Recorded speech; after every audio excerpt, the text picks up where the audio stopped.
Hola, hola, ¿cómo están todos? Espero que muy bien. Comenzamos este programa de El Doctor en Casa y el tema que vamos a hablar hoy es un tema súper importante, el riesgo cardiovascular en la mujer. ¿Y por qué digo que es súper importante? Obviamente todo lo que sea riesgo cardiovascular es importante, pero porque durante muchas décadas es como que todos pensaban y pensábamos que el tema cardiovascular y los riesgos cardiovasculares eran básicamente en la mayoría solamente preocupante para los varones.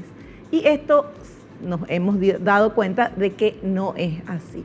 Entonces queremos conocer un poquito más y también tener esa conciencia, porque ustedes saben que el programa El Doctor en Casa es un programa de salud preventiva.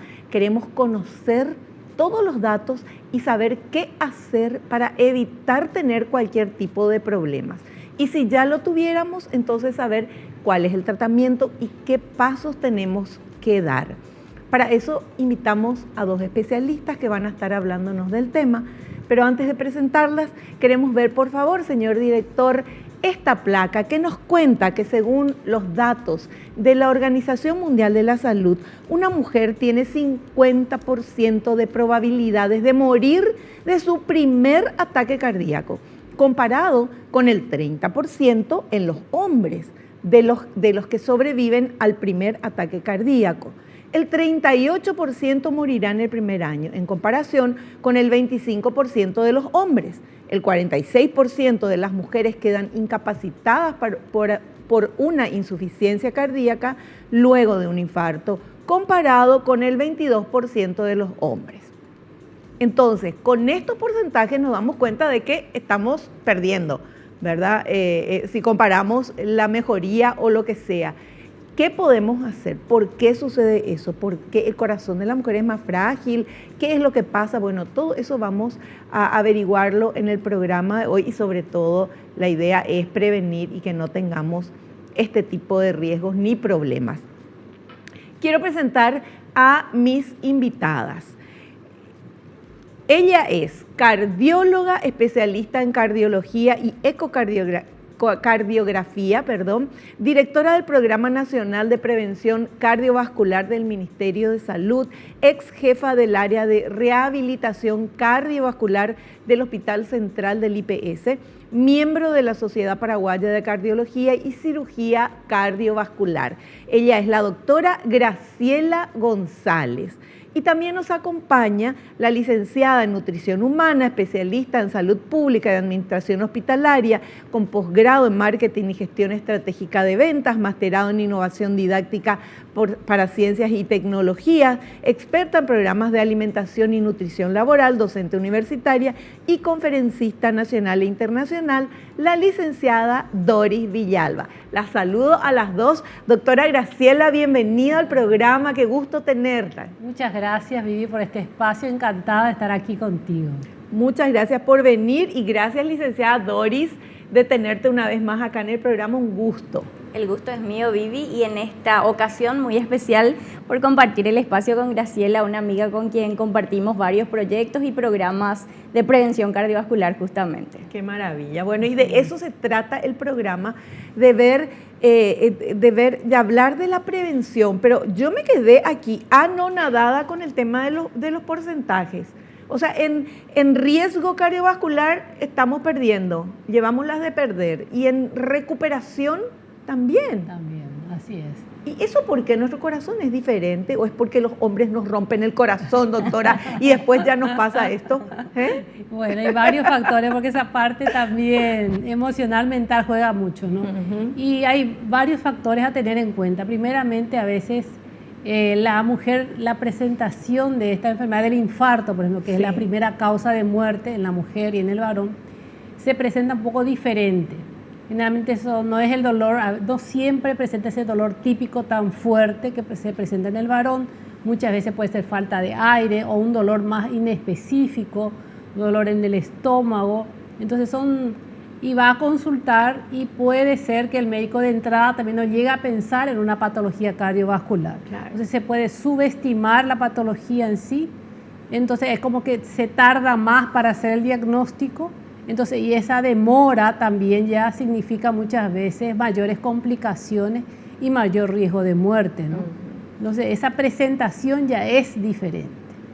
Luego también la anatomía, nosotros le llamamos de las arterias coronarias, que son las arterias que irrigan el corazón, generalmente son más finas también en la mujer. Entonces eso dificulta un poco más también la evolución y el pronóstico. Y muchas veces la patología que desencadena, por ejemplo, tanto la diabetes, por ejemplo, es mucho más agresivo en la mujer, o la mujer que fuma, o la mujer hipertensa. Entonces hay una serie de esas condiciones también hacen que se pueda hacer más grave en la mujer.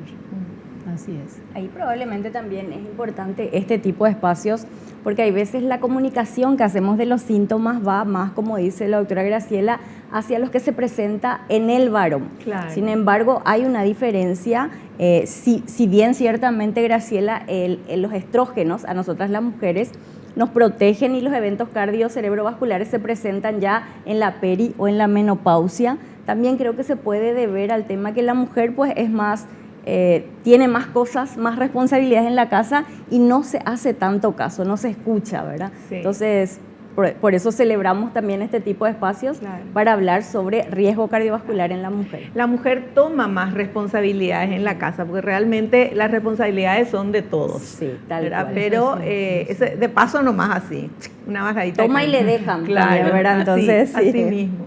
Pero esto que decías, doctora, de que cómo se presenta, porque famoso es que uno dice, bueno, te duele así, en forma de corbata, o el languidez en la parte izquierda, en el brazo, qué sé yo, o dolores acá, y ya todo el mundo piensa, bueno, algo del corazón.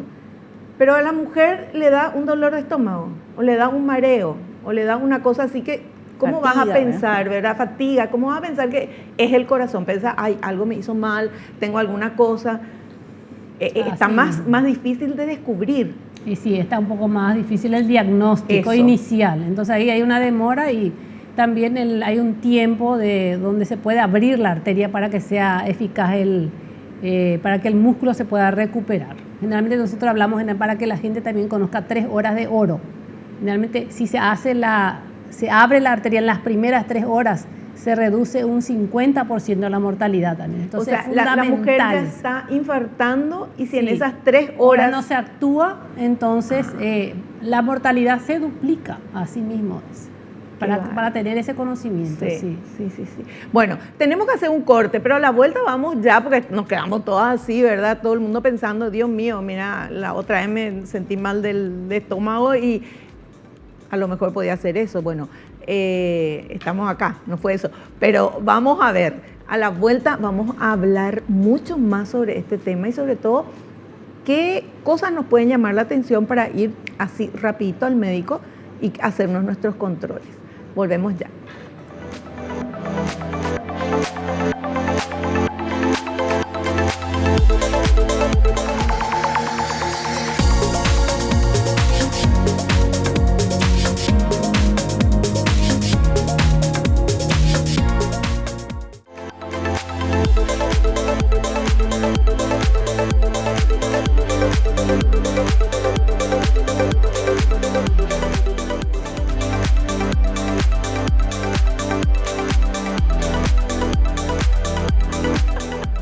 Discúlpenme, pero los hombres son más dramáticos. Esto está comprobado científicamente. Entonces, no, el dolor, la resistencia al dolor a nivel, esto no lo digo yo, lo dicen los científicos, es como que la mujer tiene ese umbral del dolor más alto. Sí. Es verdad, es decir, que el hombre como que su umbral del dolor es menor, entonces tolera menos el dolor, ¿no? Y es más aparatoso, de repente puede ser esa manifestación del dolor tan intenso. Y en la mujer no, entonces de ahí que confunde muchas veces. Y se tiene que recordar prácticamente en general un 25% de los casos lo cursa sin dolor. El infarto puede cursar sin dolor. Wow. Entonces esa falta de aire, por ejemplo, o ese mareo fuerte, una pérdida de conocimiento también puede haber de por medio. Y puede estar infartando ahí. Puede estar infartando. También tener mucho en cuenta, por ejemplo, un dolor en la mandíbula. También es muy importante, es un signo bien clásico que a veces la gente confunde. A veces, justamente hace poco, una paciente mía, una señora de ya mayor, más de 70 años, diabética, que solo le dolía la muela. Y entonces se fue a consultar y bueno, hubo una demora en hacer el diagnóstico. Después refería mucho dolor acá y después la hija, como es bioquímica, le hizo su laboratorio y ahí se detectó que las enzimas estaban altos y ahí se hizo su electrocardiograma y se detectó prácticamente casi 7 días después un infarto. O sea que la señora ya tuvo el infarto. Así mismo. Cuando decía me duele la muela. Así mismo. Por favor. Sí. Entonces son presentaciones atípicas que le llamamos, claro, pero que sí está descrito y se puede producir así. Doctora, usted que es cardióloga, las mujeres que nos hacemos nuestros chequeos ginecológicos, que nos vamos al odontólogo, que qué sé yo, hacemos también, es normal que una mujer vaya y haga su chequeo cardiológico. Y no, eso justamente queremos instalar ahora la importancia del chequeo preventivo, ¿no? Que justamente, básicamente un examen de laboratorio que diga cómo está tu glicemia, tu azúcar, tu colesterol, triglicéridos, cómo está tu perfil, tu riñón, un electrocardiograma, ¿no? Que es algo básico. Y la consulta, porque ya en la consulta con el clínico inclusive ya se puede detectar algún síntoma que puede ser sospechoso o evaluar el riesgo. Generalmente para el chequeo preventivo el electrocardiograma es lo básico, pero lógicamente hay un 60% nomás tiene de sensibilidad para detectar, es decir que hay un 40% que puede salir totalmente normal. Y puede salir sí, totalmente normal y vos tener un infarto. Y en un también, pero ahí por eso generalmente nosotros hacemos en forma seriada se llama. Sí. Entonces si hay una sospecha se repite a los 30 minutos, a la 1 hora y es dinámico. Ya. Sí, es dinámico, sí. Pero es lo más básico y lo que es obligatoriamente lo primero que tenemos que hacernos es el electrocardiograma. Y el eco sí que ya es más profundo, permite visualizar por dentro el corazón, la cavidad, el tamaño, las válvulas, es mucho más completo, pero es un método diferente. Así que sí o sí el electro hay que hacer primero. Ajá. Sí. Así es. Perfecto. Bueno, y el infarto, doctora, es cuando se cierra una venita, una arteria y no llega a la sangre, o cuando hay algo que explota y hay una hemorragia. ¿Cómo es? No, es decir, justamente la arteria coronaria es una arteria bastante fina, a veces entre 2 milímetros, puede ser 4 máximo. Finita. Sí, finita, sí. Y se llena por dentro, entonces de esas placas que le llamamos de ateropa, justamente de grasita, de grasa y más una serie de condiciones que favorece que se desarrolle eso, y se tapona la arteria, se obstruye. Entonces no le llega la sangre al músculo y ese músculo ya deja de funcionar, ¿cierto? El músculo que es el corazón. Necrosa, que es el corazón, exacto. Porque todo el corazón es un músculo, es totalmente muscular. Entonces ese músculo ya no funciona, se necrosa y se produce el infarto. Así es. Bueno, ¿y qué tenemos que hacer todos los que estamos viendo? Porque varones también, por supuesto, ¿verdad? Hoy estamos hablando del riesgo cardiovascular en la mujer porque está más camuflado, porque vos podés estar teniendo un infarto y te duele la muela, ¿verdad? O te duele la panza o tenés un mareo y es un síntoma de infarto que jamás en la vida vamos a pensar que es infarto. Pero para hombres y mujeres nos vale esto que estamos hablando. ¿Cómo debería ser la prevención, doctora? Bueno, y la prevención realmente debiera ser antes de que se produzca el infarto, claro, ¿no? Entonces la prevención primaria hablamos, ¿no? También está una prevención primordial que de repente ahora Doris es una experta que nos puede hablar. Entonces, lo que sería recomendable para toda persona ir a acudir a hacerse el chequeo preventivo para detectar justamente si tenemos la presión alta. Recordar que 38.6% de los adultos del Paraguay tienen presión alta, prácticamente son 4 de cada 10. Pero a partir de los 60 son prácticamente 7 de cada 10. Es decir, que a medida que pasa la edad es mucho mayor la frecuencia de hipertensión y es el principal factor de riesgo que tenemos que detectar y que la única forma es midiéndonos la presión arterial. Luego hacerse el análisis porque justamente el otro gran factor de riesgo es la diabetes, ¿no? Y ahí también ya vamos a detectar cómo está nuestro colesterol, los triglicéridos, que es otro gran factor que son las dislipidemias. Sí. Luego está el hecho de los hábitos, por ejemplo, el fumar, que en la mujer también justamente anula ese efecto protector de los estrógenos, es todo un problema serio el hecho de fumar. Fumar Y cigarrillos, fumar cigarrillo vapear. y el vape, porque ahora está Sí, de moda los vapes. sí. Así mismo, los jóvenes sobre todo, sí, en todo.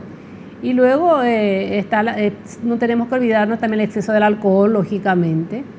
Igualmente tanto el hombre como la mujer. Sí.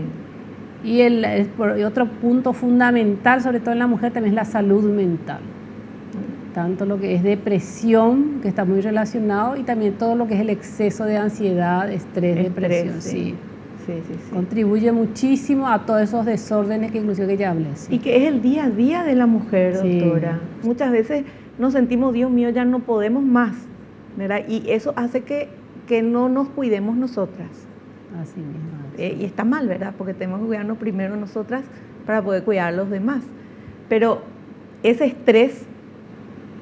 Bueno, justamente respecto a eso también, Vivi, el estrés está comprobado hoy día que la mala gestión de las emociones elevan las hormonas del estrés, ¿verdad? Que si bien son necesarias para que estemos alerta, este cortisol y esta adrenalina, el cortisol cuando sube mucho, ¿qué pasa? Hay una dislipidemia. El paciente puede estar cuidándose bien, comiendo bien, sin embargo tiene un estrés elevado y crónico. ¿Qué pasa con su cortisol? Está elevado. ¿Qué pasa entonces con la función del hígado, que es el encargado del metabolismo de las grasas? Aparece ahí el hígado graso, aparece la dislipidemia, triglicéridos elevados. Aunque coma bien, pero está con un estrés así constante. Que no maneja, constante, crónico. Por eso que es tan importante ese tema hoy día. Científicamente no es solamente estás estresado, estás estresada. Eso te lleva a otras patologías y claramente con esto que mencioné, el riesgo cardiovascular también aumenta.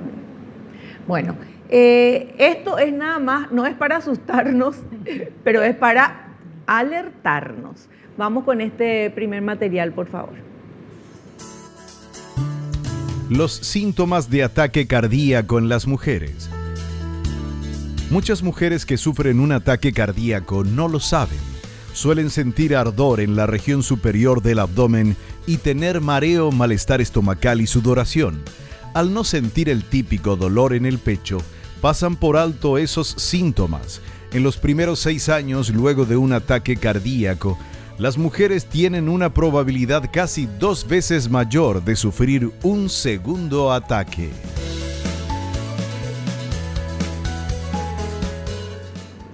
Es lo que veíamos ya al inicio que nos estaban contando, ¿verdad? Sí, ahí también creo que es interesante, ¿verdad?, mencionar, como le dijo Graciela, atender un poquito los factores de riesgo para un evento cardiovascular que se clasifican en modificables y no modificables. Los no modificables, aunque zapateemos, ¿verdad? O sea, es la carga genética, la historia familiar, es nuestro género, si somos varón, o sea, si es hombre o si es mujer. Y también incide, por ejemplo, todo lo que tenga que ver con quizás, mi estilo de vida, esa parte ya es modificable. Claro. Entonces, ahí ciertamente entender también que los hábitos, como lo dijo Graciela, nosotros tenemos y nos guiamos por las encuestas nacionales. Hoy día nuestros hábitos, tanto de la mujer como del varón, son prácticamente factores de riesgo presentes diariamente. Más de la mitad de los paraguayos consumen exceso de bebidas alcohólicas, como lo dijo también y lo mencionó, casi la mitad presenta hipertensión arterial. Esto es también, sabemos que hay una mitad que no se mide, no conocemos nuestros números en Paraguay, no somos de ir a hacernos ese chequeo, ¿verdad? Más de la mitad de la población paraguaya es sedentaria, casi el 100% no consume ni frutas ni verduras crudas. O sea, estos números elevan esos factores de riesgo que son modificables, justamente que depende de nosotros, pero los más complejos hay veces por desconocimiento, ¿verdad? Sí. Y otras simplemente porque no tomamos decisiones en base a estos datos, ¿verdad? Que como dijiste, no es para asustarnos, pero sí es para poner las cartas en la mesa. Claro, sí. Porque con todo esto que decís y que sabemos, ¿verdad? Porque son porcentajes que todos los años se leen y sabemos el tema del sedentarismo, de la alimentación sin frutas y verduras y un montón de otras cosas. O sea, estamos haciendo todo mal. Estamos, día a día, estamos alimentando nuestro futuro infarto. Y sí, pues se podría hablar incluso que cada día tomamos pequeñas dosis de veneno, claro, ¿verdad? En el sentido de no cuidarnos, sí. Y estamos muy lejos quizás de que ese nuestro estilo de vida o la alimentación sea nuestra medicina. Bueno, se habló también del estrógeno y tenemos un material que nos explica un poquito esto y quiero que después, obviamente, nuestras invitadas nos cuenten más. Veamos, por favor. El estrógeno y los niveles de colesterol. El estrógeno está relacionado con niveles más elevados de HDL o colesterol bueno y niveles más bajos de LDL o colesterol malo.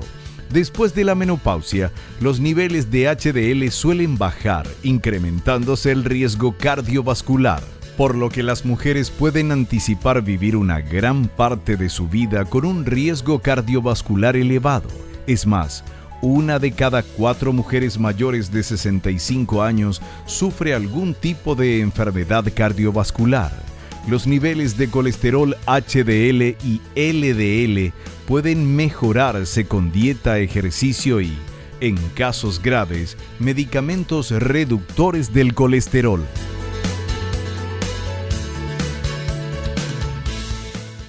Bueno, este es todo un tema y me avisan que tenemos que hacer un corte. Entonces, a la vuelta del corte nos explican el tema del estrógeno y los niveles de colesterol, el tema de la menopausia y ahí sí que se complica la historia.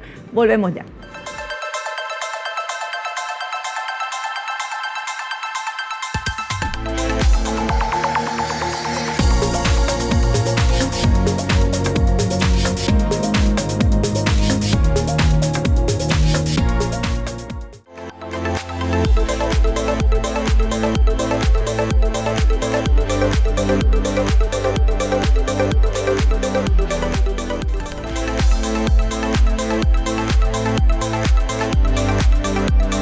Bueno, quedó pendiente el tema del estrógeno y los niveles de colesterol que vimos en el material antes de ir al corte. Bueno, a ver, por favor, si nos pueden explicar eso. Bueno, la mujer, como sabes, está protegida, donde todo ese periodo que puede quedarse embarazada, ¿no? Como es la naturaleza tan grande, como está, la mujer está protegida. Eso justamente me había dicho un colega. Y bueno, de tal forma está protegida que justamente el riesgo cardiovascular antes de la menopausia es menor, ¿cierto?, que el hombre, porque ese estrógeno hace que regula también, es decir, que está todo interconectado y regula también los niveles de colesterol. Entonces aumenta justamente, hay un colesterol bueno, que es el HDL, que todos debemos conocer también nuestros valores, que actúa como el colesterol barrendero, es el que barre, limpia, saca esas partículas más pequeñas de las arterias, impide que se depositen y se limpia, mantiene limpio la sangre, limpia la sangre y las arterias sobre todo, ¿no? Entonces interviene en ese metabolismo para desechar arrastra el colesterol malo. Y el malo son moléculas más pequeñas, más densas, que se depositan más fácilmente en las arterias. Entonces el estrógeno aumenta ese colesterol bueno y disminuye el malo. Entonces justamente de tal forma que la mujer está protegida durante todo ese periodo que puede quedar embarazada. Entonces solamente después de la menopausia es que se invierte eso. Entonces se pierde ese papel protector del estrógeno y ahí empieza a aumentar el LDL, que es el colesterol malo, y aumenta el riesgo cardiovascular de la mujer. O sea, por el solo hecho de dejar de menstruar, llegar a la menopausia, ya el riesgo aumentó. Así mismo. O sea, con más razón tenemos que cuidarnos. Claro. El estrógeno, que es la hormona sexual primaria de la mujer, tiene varias funciones o varios roles. Uno de ellos es el metabolismo de los lípidos, es decir, el balance, un HDL, que es el colesterol bueno, alto, un LDL, colesterol malo, bajo. También en la flexibilidad de los vasos sanguíneos, en el estado de inflamación o no, y en todo lo que es la densidad ósea. O sea, son varios, esas son las principales funciones. Entonces, cuando estamos en la perimenopausia, esos estrógenos ya descienden. Y en la menopausia ya no hay una producción de estrógenos, por lo cual ahí las mujeres empezamos nuestra etapa de mayor riesgo cardiovascular. Entonces ahí también es interesante que la mujer ya se acostumbre a un estilo de vida diferente antes que llegue eso, claro, de tal manera a estar preparada. Cuando pasa la perimenopausia y la menopausia, la grasa abdominal es más también. Hasta cambia el lugar de la grasa. Ay, Dios mío, sí, por favor, no me recuerdes eso. Entonces, eso es interesante, no por la pancita que se nos ve, sino esa grasa visceral es peligrosa para eventos cardiovasculares. Claro. Ay, Dios, qué bajón. No, pero ahora vamos a decir lo bueno. Porque, no, me acordaba de Arjona, Sí. de la música esa horrible. Dice que ni los abdominales pueden, y cierto, es la grasa abdominal. Claro, porque ya es también una parte donde el cuerpo en sí solamente reproduce lo que está pasando adentro, y en este caso la producción menor o insuficiente de estrógenos cambia el espacio de la grasa, y esto que mencioné. Entonces ahí es donde es importante también quizás ir en la alimentación. Tengo fitoestrógenos que serían como similares a los estrógenos, y qué alimentos tengo que elegir. Claro. ¿Y cuáles son los fitoestrógenos? Bueno, los naturales, los principales, podemos hablar de las isoflavonas, que normalmente están en productos como la soja o derivados, también en los garbanzos. Después hablamos de los lignanos, que están presentes en frutas, verduras, por ejemplo en las semillas de hinojo, que a veces no usamos eso como para un fitoestrógeno, un posible, es como si fuera un estrógeno, el cuerpo lo recibe, claro. Entonces pudieran disminuir los sofocos, los calores, que también son sensaciones que afectan a la mujer, claro, en esta etapa. Puede ser, por ejemplo, semilla de lino o molida. Nuestras ensaladas no pueden no tener semillas de lino y de sésamo. Podemos ir también a los flavonoides, por ejemplo, la quercetina que está en la manzana, en la cebolla. Entonces, más que nunca, la mujer tiene que tomar decisiones inteligentes. Este alimento y por qué. Claro. Entonces, elegir los fitoestrógenos. ¿En dónde? En productos de la soja o derivados, u otras legumbres como el garbanzo. Siempre tomar en cuenta que esto tiene que ser con el acompañamiento profesional, ¿verdad? Porque tampoco es pasarnos, o sea, todo lo que hace bien no es tampoco, si uno hace bien, tomar 2 o 3, ¿verdad? Claro. En las porciones que tienen que ser, y para eso el profesional guía. Entonces, lignanos puede estar, reitero, en las semillas de lino, la de sésamo. Puede ser también que te prepares a lo mejor un té de hinojo todos los días, aparte que es digestivo, me está dando fitoestrógenos. No nos pueden faltar frutas, verduras. Las verduras, por ejemplo, que sí o sí tenemos que tener son las crucíferas, brócoli, coliflor, aunque no nos guste, porque esas finalmente se traducirían en nuestra medicina natural. No, pero el coliflor, por ejemplo, es con una ensalada de coliflor, sí, con tomate y huevo. Es una delicia. De hecho, que la gente que hace ciertos planes con hidratos de carbono medidos, incluso hace como un arroz de coliflor, ¿verdad? También, o sea, es cuestión de innovar, sí, en la cocina, pero más que nada siempre pensando que eso, porque la mujer cuando está en perimenopausia, menopausia, lo que más refiere es primero subir de peso y el tema de los sofocos, los calores. Claro. Entonces comentarle, mira que esto te puede quitar, claro, estas sensaciones, y ahí, sí, uno ya toma decisiones en base a los beneficios. Fantástico.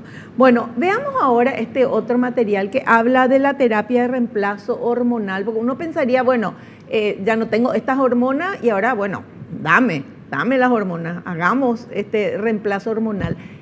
¿Es aconsejable o no? Vamos a ver. La terapia de reemplazo hormonal. Se han realizado investigaciones sobre la forma en que la terapia de reemplazo hormonal en la menopausia puede afectar a las mujeres con y sin enfermedades cardiovasculares. Tras varios estudios, no aconsejan la terapia de reemplazo hormonal para reducir el riesgo de enfermedad coronaria o ACV. Cada mujer debe evaluar con su médico los riesgos de este tratamiento y las opciones eficaces con las que cuenta.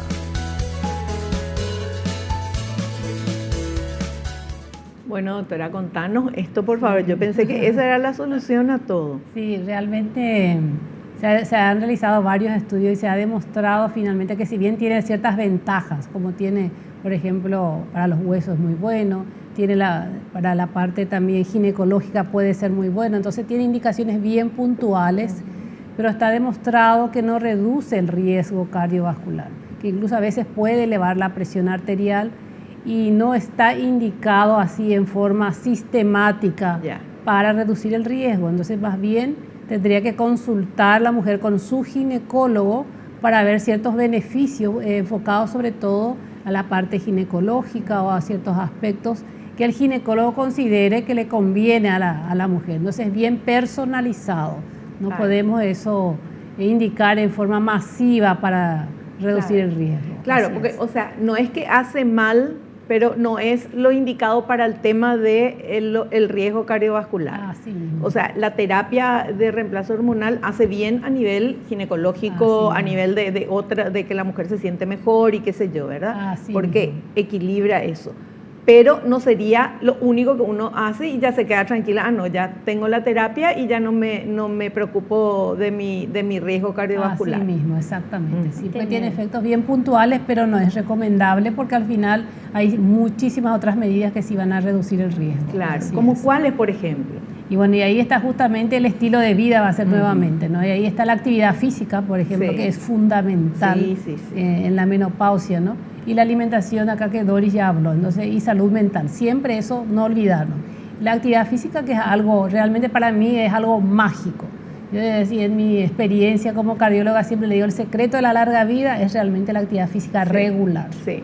Porque podés, si bien la alimentación es fundamental, si no va a acompañar la actividad física, nos quedamos cortos, porque tiene tantos beneficios que realmente es algo, ni 10 pastillas juntas, ni 100 alcanzan al beneficio que ofrece la actividad física. Y hoy en día ya la actividad física no es una recomendación que te hacen los médicos, sino que es una indicación. O sea, así como, no sé, tomar este medicamento a tal hora y hacer tu media hora de ejercicio. Totalmente, así De es. hecho que la actividad física es una medicina finalmente. Sí. Habíamos hablado del cortisol como la hormona del estrés, sin embargo la actividad física deriva en las hormonas del bienestar como ser la serotonina. Entonces hace también una lucha y claramente disminuye el riesgo cardiovascular. Uno se siente mejor, de mejor humor incluso. Y volviendo un poquito a la terapia hormonal, simplemente quizás acotar eso de siempre tiene que ser con un profesional. Claro. Porque existen también antecedentes de cánceres hormonodependientes. Entonces, mucho cuidado con eso, ¿verdad? Entonces, no es analizar costo-beneficio prácticamente y siempre con el profesional, ¿verdad? ¿Y la terapia de reemplazo hormonal cómo es? ¿Son pastillas? ¿Es algo que se pone bajo la piel? ¿Cómo es, doctora? Y hay varias formas de presentación, entonces realmente no, hay formas de vía oral, generalmente los más utilizados, pero también hay formas de parches, sí, así es. Perfecto. Bueno, acá me indican que tenemos que hacer un cortecito. A la vuelta vamos a hablar de mucho más. Quédate ahí.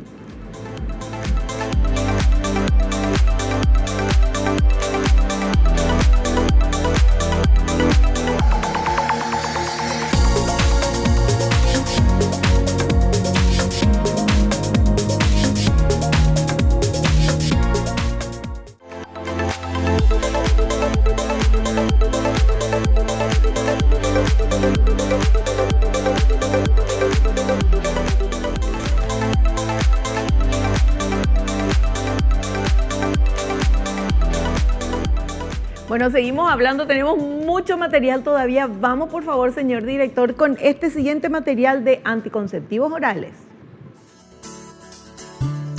Los anticonceptivos orales pueden representar un mayor riesgo cardiovascular para las mujeres, especialmente en las que presentan otros factores de riesgo como el hábito de fumar.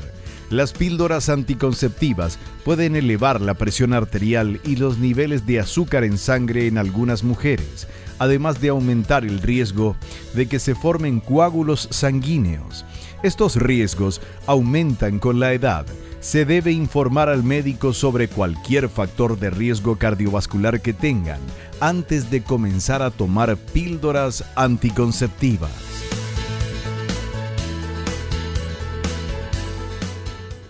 Doctora, ¿y la gente que tomó toda su vida pastillas anticonceptivas, que dejó nada más que cuando quería tener un bebé y después volvió? Porque no le hacían nada y iba con el ginecólogo y le decía, sí, genial, y una mujer sana que nunca tuvo ningún tipo de problema, ¿eso puede traerle problemas?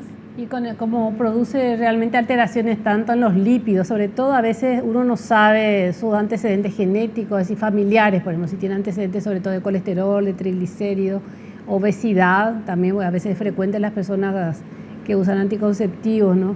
O a veces como también puede producir leves aumentos de la glicemia, ni percatarse, ¿no? Entonces generalmente estas personas tienen mayor riesgo.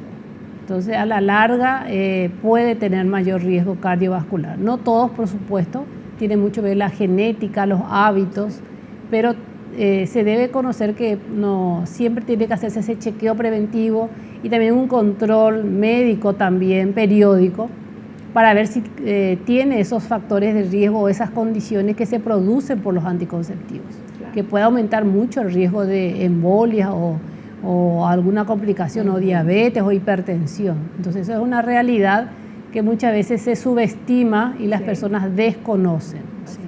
Bueno, y ahí está el tema del chequeo, por lo menos una vez al año, el chequeo del corazón, ¿verdad? De toda la parte cardiovascular que hay que hacer. Totalmente, sí. Claro, y ese chequeo quizás sí se puede, hablamos de un hemograma básico simple para ver las series rojas, blancas, claramente el tema de la glicemia, o sea, sí o sí tenemos que ser conscientes cómo están nuestros niveles de glucosa en sangre, porque esto es otro factor también, cuando lo hablaba Graciela de los anticonceptivos, como que aumenta el riesgo de ciertos eventos, el tema de la diabetes. La diabetes, que sería la glucosa en niveles alterados o fuera de rango en sangre.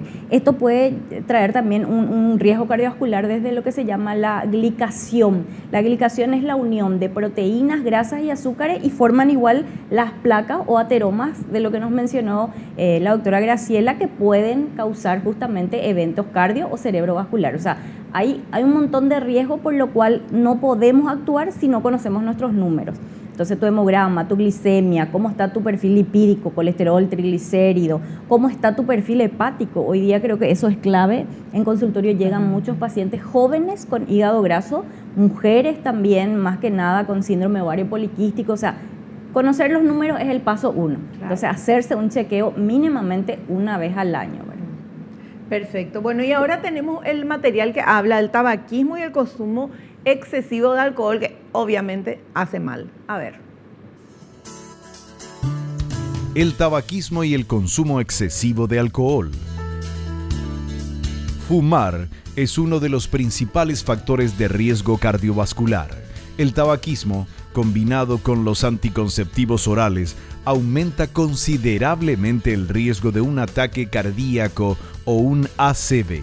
El consumo excesivo de alcohol puede contribuir a la obesidad, elevar los niveles de triglicéridos y la presión arterial, enfermar al músculo cardíaco y contribuir a tener un ACV. Totalmente, no hay duda. Justamente ahora desde el Ministerio estamos implementando un programa que es el Código Ictus. Entonces estamos trabajando mucho en la educación de la población para que cómo prevenir el ictus, el ACV, ¿no? Cómo prevenir el ACV y saber también que si ante los primeros síntomas acudir inmediatamente a un servicio de salud, porque tiene 4 horas y media para recibir un medicamento que se encarga de disolver el coágulo, es decir, hacer licuar el coágulo y que se vuelva a restablecer en la circulación para evitar esa secuela tan grave. Y el alcohol realmente eleva, como dice, alza la presión arterial, sobre todo si uno es hipertenso, con más razón. Claro. Inclusive estamos viendo mucho en personas jóvenes que se alimentan mal, con mucha comida chatarra, son sedentarios, con exceso de alcohol. Hay hipertensos en personas menores de 30 años, Dios, tanto mujeres como varones. O sea, hay gente envejecida para la edad que tiene a nivel de órganos y de todo por el estilo de vida negativo, ¿verdad? Que alcohol, una copita de vino de vez en cuando, no, pero el exceso de alcohol, la gente que pierde conciencia tomando alcohol, por ejemplo, fumando, el vape, que está tan de moda, que es peor que el cigarrillo. Ahí también es interesante entender, para que los que nos están viendo, el hígado es el encargado de detoxificar, de desenvenenarnos, por decir. El metabolismo de las grasas se hace en el hígado, el metabolismo del alcohol de detoxificar en el hígado. Cuando hay un exceso de alcohol, el hígado dice, hagamos esto. Entonces ahí aparece también el tema de triglicéridos altos, colesterol. A la gente que toma mucho tiene ese riesgo. ¿Y qué es lo que es tomar mucho? Porque también eso siempre preguntan. Eso depende del tipo de bebidas alcohólicas y de su graduación. El vino, la cerveza, el whisky tienen graduaciones diferentes. Whisky más, cerveza menos y el vino dependiendo también. Entonces estamos hablando en porciones, quizás es diferente, 30 gramos de alcohol por día para el hombre y 20 para la mujer. ¿Cómo se traduce eso? Sería, 1 a 2 latitas o vasos de cerveza para el hombre, hasta ahí. del resto ya está siendo un exceso para el hígado. Para la mujer porque es menos el límite para entender un poquito. Entonces, cuando el tema del fin de semana, ¿verdad?, es entender qué tipo de bebidas estás consumiendo y entender también que ese exceso es caloría. O sea, el alcohol tiene más calorías incluso que lo que tendría a lo mejor hidratos de carbono, un pan, ¿verdad? 7 kilocalorías por cada un ml. Entonces calcula un poquito, 200 ml, 200 calorías vacías. O sea, tu tercera latita si sos hombre ya Ahí ya es está un exceso. Sí. Y tu segunda latita si sos mujer ya es un exceso. Entonces, uno piensa, ay, se exceden los que están ahí todos borrachos tirados en el piso. No, no es así. ¿Cuántas veces nos excedimos? Hay que tener esto en cuenta. Bueno, y ahora tenemos este otro material, por favor, señor director. Hipertensión y diabetes. La hipertensión aumenta el esfuerzo del corazón, acelera el proceso de endurecimiento de las arterias e incrementa el riesgo de sufrir un ataque cardíaco o un ACV. Las mujeres con antecedentes de preeclampsia corren el doble de riesgo. Aunque no puede curarse, la hipertensión puede controlarse. Por su parte, la diabetes cancela los efectos protectores del estrógeno en la premenopausia. Muchas personas con diabetes son sedentarias y tienen sobrepeso, niveles elevados de colesterol y más probabilidades de tener hipertensión arterial.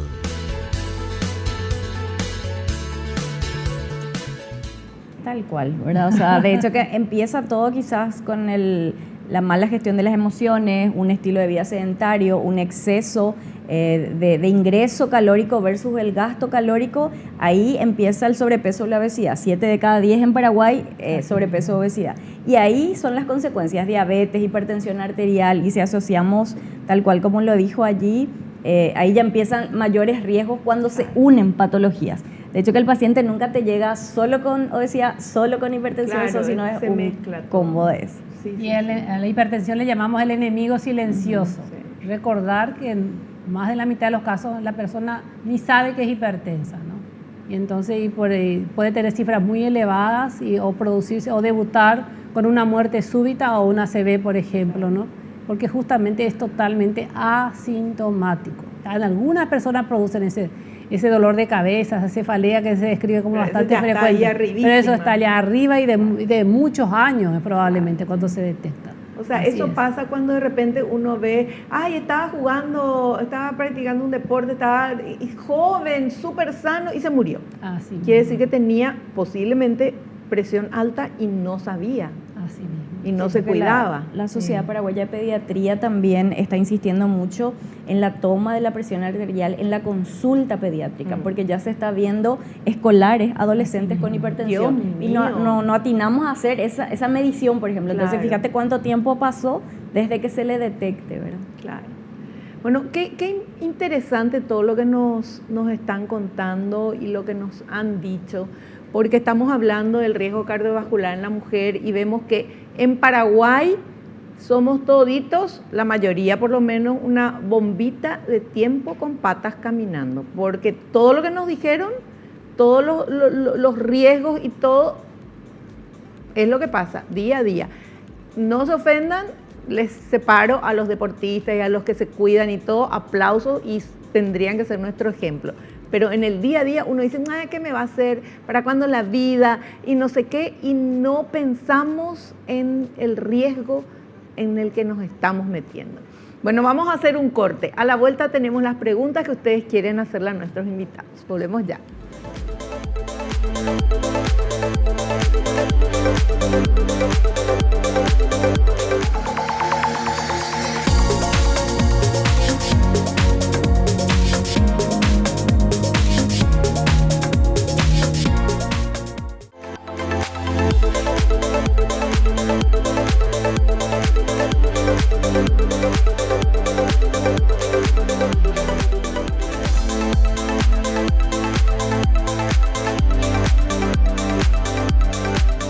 Bueno, tenemos consultas que ustedes enviaron a través de las redes sociales de El Doctor en Casa. Vamos con esta primera pregunta, por favor. ¿A qué puede deberse que se tenga arritmias al dormir? Bueno, la arritmia es una alteración del ritmo cardíaco, entonces en vez de ser algo regular, se vuelve totalmente irregular. Y ahí tiene que ver, puede ser varios factores, ¿no? Uno, el estrés, por ejemplo, es un factor muy importante y a veces exceso, hay mayor descarga, por ejemplo, de adrenalina, eso contribuye muchísimo a aumentar esos latidos y a producirse en forma irregular. Y después hay ciertas otras condiciones, por ejemplo, la hipertensión arterial, que está muy asociada a las arritmias. Es más, una de las principales causas también, porque ya altera el corazón. En muchos hipertensos ya se están dilatados, por ejemplo, una parte del corazón se dilata, como que crece, y eso contribuye a la arritmia. Perfecto. Vamos con la segunda pregunta, por favor. ¿Qué tratamiento debe recibir una persona con enfermedad cardíaca y ansiedad? Bueno, el tema de la ansiedad es un factor que puede elevar más la presión arterial, así como dijo Doris, también contribuye a que sea más difícil controlar el colesterol, los triglicéridos, y en general, de ser posible, hay que ver diferentes grados de ansiedad, ¿no?, que pueda tener el paciente. Hay algunos casos ya más avanzados, pueden requerir de drogas, ciertos medicamentos que son los ansiolíticos. Y hay formas menores donde puede, por ejemplo, a muchos pacientes yo les recomiendo que consulte con un psicólogo, por ejemplo, para manejar su ansiedad, claro, o algunas veces con medicamentos, remedios así naturales o caseros que disminuyen el nivel de ansiedad. Perfecto. Vamos, otra preguntita. Si se tuvo un infarto de joven, ¿hay más riesgo de sufrir otro que tenga graves consecuencias? Sin duda alguna, porque ya al tener en la juventud significa de muy alto riesgo, tal vez un factor genético, o es diabético, o fumador, porque vemos mucho eso, entonces tiene mucho mayor riesgo de volver a repetir otro evento. Entonces son personas que se tienen que cuidar muchísimo más a sí mismas. Perfecto. Bueno, licenciada Doris, por favor, contanos lo de la dietoterapia. ¿Qué es lo que hay que hacer realmente? ¿Cuál es esta terapia que nos va a salvar? Muy bien, la dietoterapia, hay que entender, es el tratamiento de una enfermedad a través de los alimentos, a través de nuestra dieta diaria. Entonces ahí tenemos que ser sumamente inteligentes en qué elegir. Si hablamos por grupos de alimentos, cuando hablamos de proteínas, elegir carnes magras en lo posible, y ahí estoy hablando probablemente de carne de pollo, de pescado, de cerdo, el huevo. Cuando hablamos de grasas, elijamos las grasas saludables, que son estas las que aumentan el colesterol bueno, el HDL, y disminuyen el LDL. Por ejemplo, maní, aguacate, aceite de oliva, almendra. Cuando hablamos de componentes bioactivos de los alimentos o vitaminas, elijamos, por ejemplo, alimentos que sean fuente de vitamina B6, que lo que hace es bajar la ansiedad, mejorar el estado de ánimo. Pueden ser banana, aguacate. También hablamos dentro de estos componentes bioactivos, vitaminas o minerales como el magnesio. El magnesio encontramos en el aguacate, en los frutos secos, en los pescados, por ejemplo, grasos también tenemos grasas saludables. Y lo que acabé de decir también, no nos puede faltar en la alimentación respecto al tema mujer, más que nada, lo que llamamos los fitoestrógenos, que son los estrógenos naturales. ¿Qué ahí deberíamos de introducir en nuestra alimentación? En cada ensalada, lechuga, tomate, cebolla, un poco de aguacate, ahí está completita de alguna manera. Si le agrego huevo ya es completa esa ensalada. Y siempre espolvorearle con semillas de lino, de sésamo y de hinojo, por ejemplo. ¿Qué tenemos ahí? Fitoestrógenos. Incluso de las frutas elegir, por ejemplo, los que tengan quercetina, como la manzana. Hablamos del té de hinojo que casi, por eso Graciela me decía, me parece novedoso, entonces hago énfasis, ese hinojo que sueles tomar para calmar los gases, porque para eso tomamos, también te sirve como un fitoestrógeno. Y no olvidemos, y cierro con sustancias, o sea, raíces antiinflamatorias, jengibre, cúrcuma. Eso va a hacer que, por ejemplo, mi alimentación sea antiinflamatoria, que tenga fitoestrógenos, que tenga fibras, que tenga minerales y me dé los mejores nutrientes para una mejor calidad de vida y afrontar la peri y la menopausia también. Me encanta, además del sabor delicioso que le va a dar todo esto que dijiste a nuestras comidas. Bueno, tenemos que despedir el programa. Muchísimas gracias por estar acá, por todo lo que nos estuvieron brindando, sus conocimientos. Es de mucho valor para todos nosotros y para la gente que nos está viendo. Muchísimas gracias y las esperamos en un próximo programa. Muchas gracias. Gracias a vos, Vivi, también. Nos despedimos. Hasta el próximo programa, si Dios así lo permite. Mujer, por favor, cuídate. Tenemos mucho riesgo cardiovascular si es que no nos cuidamos, si es que no nos cuidamos. Entonces, nada más que recordarte que te hagas tu chequeo del corazón, si no te hiciste todavía en este año, que lo hagas, por favor, porque la vida es maravillosa y merece ser vivida con salud, disfrutada con salud, porque naciste para ser feliz y te pido que no te conformes con menos. Chao, chao.